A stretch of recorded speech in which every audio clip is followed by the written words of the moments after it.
আচ্ছা, আপনারা কি জানেন বাঁশ কাকে বলে?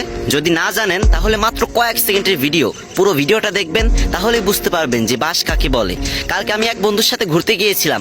বাসায় আসার পর আম্মু বলল, কিরে কই ছিলি? তখন আমি বললাম, এই তো আম্মু, ফ্রেন্ডের বাসায় গেছিলাম। তখন আব্বু বলল, এই আমার ছেলেকে খেতে দাও। তখন আম্মু আমাকে খেতে দিয়ে ভিলে আপনি যদি মাকে ভালোবেসে থাকেন তাহলে চ্যানেলটি সাবস্ক্রাইব করুন। স্টাইলে আমার 10-12 জন বন্ধুর কাছে ফোন দেওয়া শুরু করলো। ফোন দেওয়ার পর প্রথম 5 জন বন্ধুই বলল, হ্যাঁ আন্টি পারভেজ তো এখানেই ছিল। আর 2 জন বলল, হ্যাঁ আন্টি পারভেজ একটু আগেই বেরিয়ে গেল। তারপর 3 জন বলল, আসসালামু আলাইকুম আন্টি, পারভেজ তোমার পাশে বসে পড়তেছে, আপনি কথা বলবেন? ফোনটা ধরিয়ে দিই। আর একজন বলল, আন্টি পারভেজ তো টয়লেটে গেছে। আর একজন তো বেশি পাকনামি করে আমার কণ্ঠ নকল করেই বলল, হ্যাঁ আম্মু কিছু বলবা? তারপর থেকে আমি আমার বাম কানে কম শুনি। কারো যদি এরকম ফ্রেন্ড থাকে তাহলে সাবধান।